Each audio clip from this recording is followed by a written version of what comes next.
presentasi. Ya kalau ada yang sudah pernah lihat ya saya mohon maaf ulang-ulang.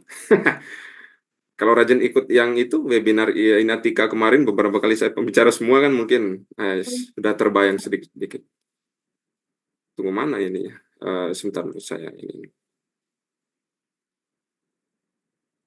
Oh ya, saya share screen.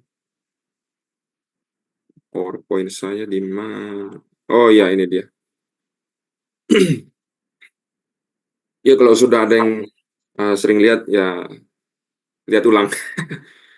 Oke, baik. Coba ini kok. Ya, saya next langsung ya. Ini selalu saya bawakan. Kita itu di tahap apakah kita tertinggal ataukah kita mutakhir ataukah kita bagaimana ini? Computer aided. Ya, kita pasti sering dengar CAD, CAD. Kemudian CADD, Computer Aided Drafting / Design. Kemudian ada CAM, Computer Aided Modeling atau Manufacturing ya, dan lain sebagainya. Nah, kalau jurusan di SMK ada otomotif.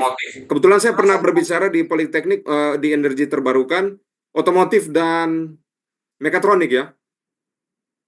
Nah, CAD yang kita sering pakai AutoCAD. AutoCAD itu nama software. Metodenya CAD. Kita cari di Google, itu banyak sekali nanti muncul. Tinggal kita download. Ya. Kemudian yang selanjutnya, information base.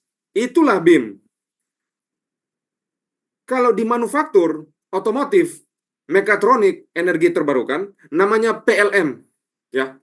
Product Lifecycle Management. Nah, itu saya sering sebut juga. Kemudian PDM, Product Data Management. Yang selanjutnya adalah, kalau di real estate dan marketing, CRM, Customer Relation Management, itu menggunakan informasi. Informasi apa? Kalau di bangunan, batu bata tebal berapa, plester berapa, aci berapa, cat berapa, dan ya kalau rajin sampai aku proof juga boleh ya. Big data, kemudian AI. Saya tidak bahas AI di sini, itu ranah yang lain. Saya lewatkan langsung ya. Ya, ini ya BIM ya. Kita lihat dulu. Information based, berbasis informasi. Mau kita pakai Revit pun tidak mengandung informasi sama sekali, percuma ya, percuma. Karena di industri bangunan namanya BIM ya. Kemudian building information. Nanti saya akan hubungkan dengan proyek Indonesia. Ini juga bagus ya, nanti buat pendaftar yang DPIB yang baru. Karena lulusan ini luar biasa potensinya saya pikir ya. Saya pikir luar biasa sekali. Bahkan bisa menciptakan lapangan pekerjaan yang belum ada sekarang. Nah, building information modeling itu terdiri dari 10 dimensi di internasional. Building information modeling BIM di Indonesia itu sampai dimensi ke-8. Saya sering sosialisasi tentang peraturan PU, SKK ini dan lain sebagainya. Di Indonesia diadopsi 8 dimensi. Tapi terbanyak, nah kalau yang ini ya, sering siswanya PKL atau magang di industri, pasti sering sekali berhadapan dengan proyek rumah sakit, universitas, kemudian sekolah, ataupun kantor, dan lain sebagainya. Itu adalah proyek kelas menengah, dan terbanyak BIM sampai dimensi ke-5. Apa semua dimensi itu? Yang pertama, dimensi kedua, itu layout, atau denah tampak potongan dan gambar detail. Gampangnya apa? Sehari-hari kita buat itulah. Kalau dimensi pertama apa? Kita titik pakai ballpoint, langsung terhitung dimensi pertama. Buat apa lagi ya? Ketinggalan. Tapi kalau 2 dimensi, itu kita kumpul berupa print out, ya. Kemudian nanti dicoret sama guru, misalnya guru ini kurang benar ini ya, masa dinding bata arsirnya tanah. Itu drafting ya. 3D. 3D apa coba? Ya SketchUp, ya Revit, Revit masuk 3D. Archicad masuk 3D. Dan lain sebagainya. Render masuk mana render? Tetap 3D. Apalagi coba? Enscape. Ya, Enscape. Biasanya paling sering pakai Enscape kan. Enscape itu dimensi berapa? Tetap 3D. Dimensi keempat itu apa? Ini keluar di LKS ya. Saya bukan panitia 7 LKS, tapi saya memang biasanya sosialisasi. Jadi schedule, waktu, 5 dimensi uang. Waktu dan uang tidak bisa lari dari proyek. Kalau sampai waktu dan uang tidak dapat, memang tidak harus persis. Rupiah-rupiahnya itu kita tahu sampai benar-benar tidak ada error, kan itu juga luar biasa ya kalau sampai seperti itu. Setidaknya kita bisa estimasi. Yang selanjutnya adalah SKKNI 3 2023. Ini adalah Japker, Jabatan Kerja BIM di Indonesia. Ya. Jadi SMKN saya ajak juga, kalau memang pimpinan menyetujui, bisa mendirikan LSP BIM. Nah, untuk SMK itu di modeler, drafter ya, BIM drafter.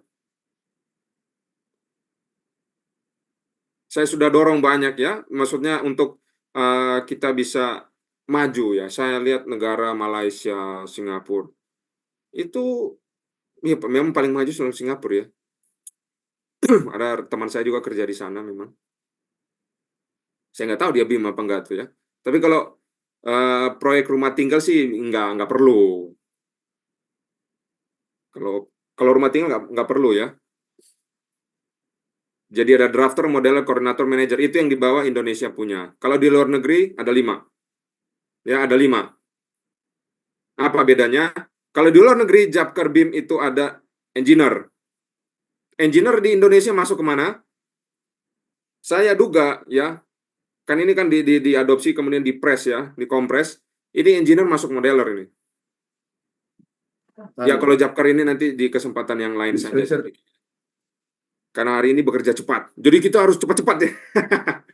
Nah, saya senang sekali kalau urusan cepat-cepat. Oke. Ya, jadi kalau di SMK bisa mengeluarkan BIM drafter, juru gambar BIM. Itu berbeda dengan juru gambar non-BIM tentu saja. Karena juru gambar BIM harus membuat bentuk 3D, 2D itu terintegrasi. Karena namanya juga BIM ya. BIM salah BIM gitu ya. Ya, udah saya lewatin aja. Oh ya, ini model saya buat untuk webinar yang lalu. Sekarang PowerPoint bisa memasukkan 3D. Ini PowerPoint loh. Ya, jadi PowerPoint seperti SketchUp. Padahal ini PowerPoint. Kemudian render ya, biasa itu render paling suka. Render lagi ya. Yang ikut webinar Artificial Intelligence in Construction, rasanya ini materinya deh. Yang lalu nih. Struktur. Ya, peserta didik kita juga harus memahami bahwa bangunan itu bukan cuma cantik dan menawan, tapi harus kuat ya. Kalau sampai detail penulangan, jempol luar biasa ya. Screw bout, pondasi, ya, visualisasi. Nah, ini yang langka sekali di Indonesia saya lihat ya. Ini BIM MEP. Ini saya buat sendiri, bukan ambil dari Google atau minta dari teman, tidak ya. Makanya mungkin peserta didik nanti ada sesi tanya jawab tadi ya dari Bu Asri. Enggak apa-apa, tanya yang banyak. Kalau saya nggak bisa jawab ya saya minta maaf. Tapi itu yang mesti semangat gitu ya. Apalagi yang masih sekolah luar biasa. Tuh, jadi seperti itu. Makanya itu namanya BIM multisektor. BIM itu bukan cuma dinding dan pondasi, tapi juga sampai kepada afur, talang, lisplang, shower, dan lain sebagainya. Seperti tubuh kita ada kulit, ada darah, ada tulang ya. Jadi belum organ-organ. Kalau kita ronsen, kalau di ronsen di lab terus tubuh kita isinya kosong, pasti pingsan kita. Loh, kok kosong tubuh kita? Ya sama. Bangunan juga itu kita perlu demikian, makanya ada namanya BIM itu. Itu metode atau pendekatan. Ya, bukan nama kamu pakai BIM apa? Bukan, ya salah itu. Terus biasanya kan kita oh saya pakai SketchUp, kamu pakai apa? Mulai lagi kan banding